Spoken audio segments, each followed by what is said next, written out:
This is the Season Long Podcast in support of the YouTube channel SeasonLongBaller. Welcome to Season Long Podcast number 44. Hope you're having a wonderful day. Hope you had a wonderful weekend, and we'll hop right on into it. So last week, we played 4 games, and we started the week on MLK against the Detroit Pistons.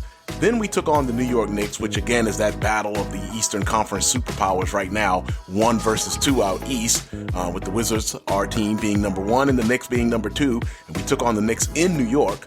And then we ended the week against a couple of big men out west, taking them on, however, at home, taking on the Spurs. And we got a 72-60 victory there, and then we took on Joker and got another victory as well. So a 4-0 week for the Wizards, and we'll take a quicker look here right now at some of those games. Starting with the Pistons, we shot 51% from the field. The Pistons only shot 41%. You can see we were really good from 3 as we went 13 for 21 for over 60% from deep. You can win games when you're shooting like that, and the Pistons were only 6 out of 17, so just a shade over 1 out of every 3 3-pointers falling for the Pistons. Jaymont Summerz, however, was the catalyst. No surprise there. Our NBA 2K24 player build. Summerz had 45, a career high, second highest point total we've had with Summerz. Yeah, 45 should be the second highest. 51, as you know, is our high score against the Celtics earlier this season.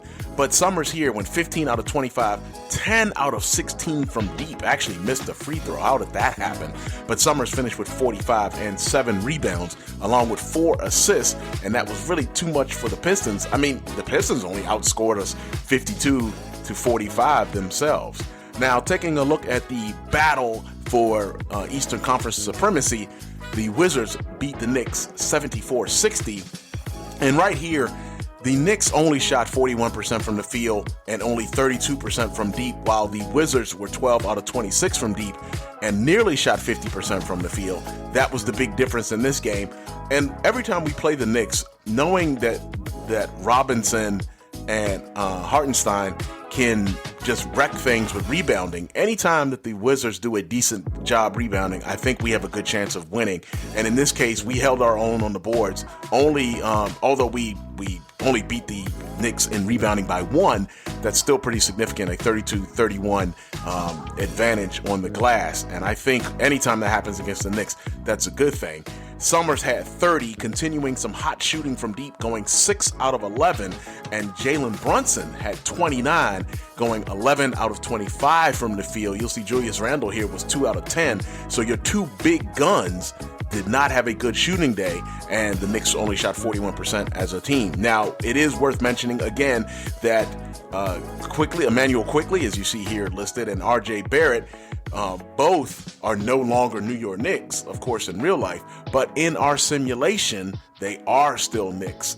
And for that reason, that's why you see them here with the Knicks and not on the Toronto Raptors. And we'll talk about the Wizards roster in just a moment.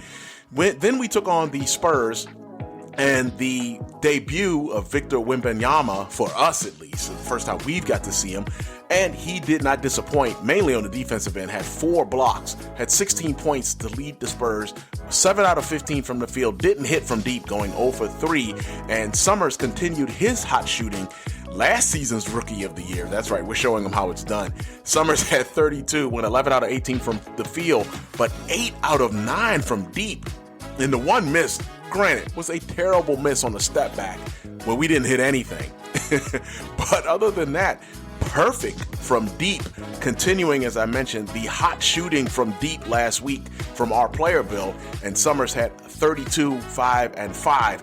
And again, a big difference in that game. You'll notice here, Kuzma was 4 out of 8, Jordan Poole went 5 out of 8, and Jordan Poole himself was 3 out of 3 from deep. And the Wizards, 14 out of 21 from deep.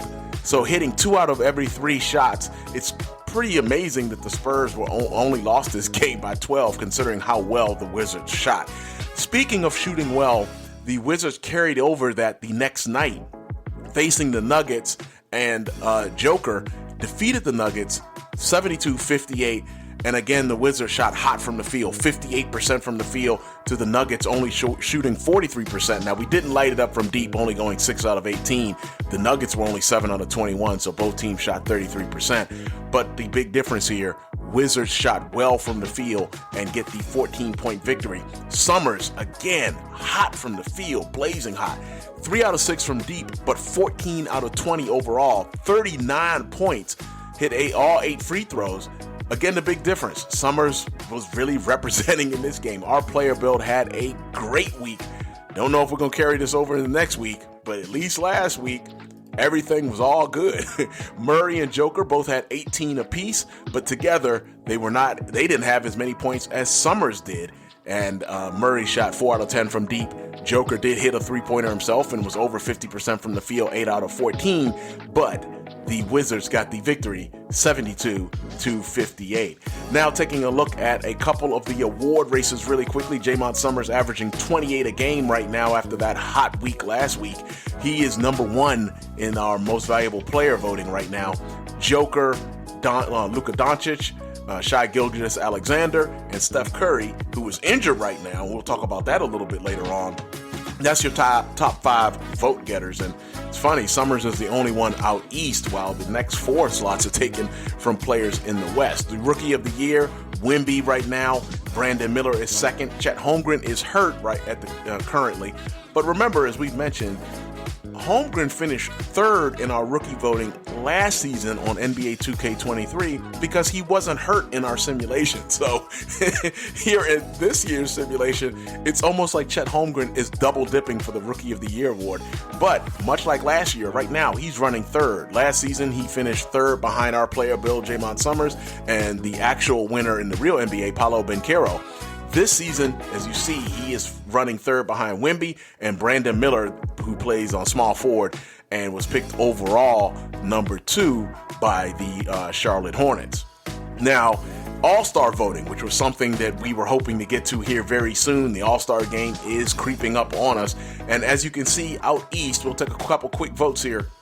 Out east, the front court is led by Giannis Antetokounmpo, no surprise, 1.3 million votes, followed by Joel Embiid and Jason Tatum. That's your top 3. Jimmy Butler's 4th in votes. And then in the backcourt, probably no surprise, leading MVP candidate Jaymont Summerz with 1.4 million votes is first, followed by Damian Lillard, Donovan Mitchell, and Trae Young. That's your top 4 out east. Remember last season, the only representative for the Wizards was Kristaps Porzingis at the center position, and Summerz was in the Rising Stars game, but we obviously were not in the All-Star game. But we look like we might be able to break that streak right now. Summerz is trending towards his first All-Star game and leading the East in backcourt votes with 1.4 million. Nearly 400, about 350,000 more. And your second place person right now, Damian Lillard. Out west, no surprise, with Joker leading with 1.6 million votes, followed by LeBron James and Kevin Durant. Anthony Davis are your top 4 out west front court. And in the backcourt is Luka Doncic with just a slight hair of a lead over Steph Curry, both of them at 1.3 million. And then Shea and then Devin Booker. That's your top 4 out west. Now, wanted to take a quick look at a couple of NBA transactions in our simulation. And the biggest one here, which we talked about obviously in the Spurs game, was Ben Simmons being traded by the Nets for Doug McDermott. I don't know. Ben Simmons is now the backup center to Wemby? And if you have Wemby, don't you want more shooting around him? Definitely McBuckets can do that, right? Regardless, the Nets have traded Simmons for Doug McDermott, and we saw the results of that trade, which happened a day before we played the Spurs. So we've already seen the results of that trade. And then the other one, which I find very significant, is you've got Nurkic from the Suns traded to the Hawks for DeAndre Hunter. Now, you may remember we played the Hawks recently, and the Hawks had just traded Clint Capella. And I was kind of wondering, Capella always kills us on the glass. And now with Bruno Fernando as the backup, of course, he's in this trade. But with Fernando as the backup, I kind of wondered how much they would kill us on the glass now. But as you can see, they've now gone out to get Nurkic. I don't know if that's the same. We will see how that affects us the next time we play the Hawks. But Are you making up for that trade? Seems weird. And then moving Hunter out the way, I guess that means Sadiq Bey will move into the starting 3 position, but the Hawks have definitely changed their lineup compared to what they have been. Now, taking a quick look at a couple of stats, Jaymont Summerz is leading the league in assists with 5.8 a game. As you see, Joker is second at 5.6, and Trae Young is third with 5.3. And then in terms of three-point shooting, Summerz, after that hot week last week, has moved into the top 5 at 48.3% from deep. And finally, taking a look at these stats, again, because of that hot week, Summerz has moved up into the top 5 again in terms of overall field goal percentage, shooting at 57.5% from the field, a pretty good clip, and that is 4th in the league right now. Now, we wanted to take a quick look at the injury list because that has affected a couple of the games that we have played. Isaiah Stewart from the Pistons, pinched nerve in the back. He is out for 1 to 2 weeks. Kawhi Leonard, we will be playing the Clippers not in a couple of weeks at least. But we've got them coming up pretty soon. But right now, left knee tendonitis has Leonard out for 2 to 4 weeks. Steph Curry, we were talking about him in the All-Star game a moment ago. Broken left wrist. He is the second leading scorer in the league behind us, and he is out for 2 to 4 weeks. We'll see when he returns, but he's been out for quite a bit now. And then Chet Holmgren, as we talked about in the rookie voting, 1 to 2 weeks out with a broken right toe.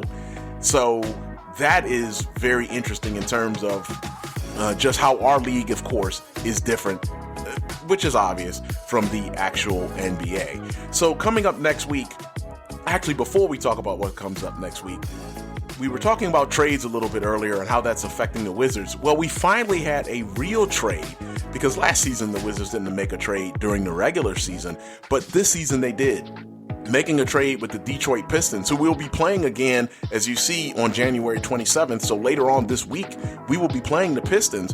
And the Pistons and Wizards made a deal in real life where Mike Muscala and Gallinari are both going to the Pistons, while Marvin Bagley III and Lively are coming back to the Wizards. Now, in our simulation, as you know, we don't do trades that actually happen in real life. Now, off-season trades, yes, but not during the season trades. So you will not see that exchange between the two teams. Gallinari and Muscala are still going to be playing for our Wizards, and Bagley and Lively will still be with the Pistons. But that is very interesting, and that deal happened. So if you were wondering if we were going to do that in terms of our simulation, there's your answer. We will not be doing that unless the computer offers us that exact deal and our GM decides that they want to take that deal, and I don't think that's going to happen. We've had a couple of proposed trades, but not that exact trade, and nothing that we would actually want to do. So coming up this week, we've got the Timberwolves on Wednesday at home, and then we take on the Utah Jazz at home on Thursday, and then we end the week with the aforementioned Detroit Pistons on Saturday. So hope to have you for all 3 of those games. The Wizards have been playing well right now, riding a 7-game winning streak, or actually, rolling on a 7-game winning streak. Last loss against the Knicks there, 58-51 on January 6th. That's going to do it for Season Long Podcast number 44. Thank you for joining us. Have a wonderful rest of your day. See you on Wednesday when we take on the Minnesota Timberwolves in the district. That's all for Season Long Baller. Peace.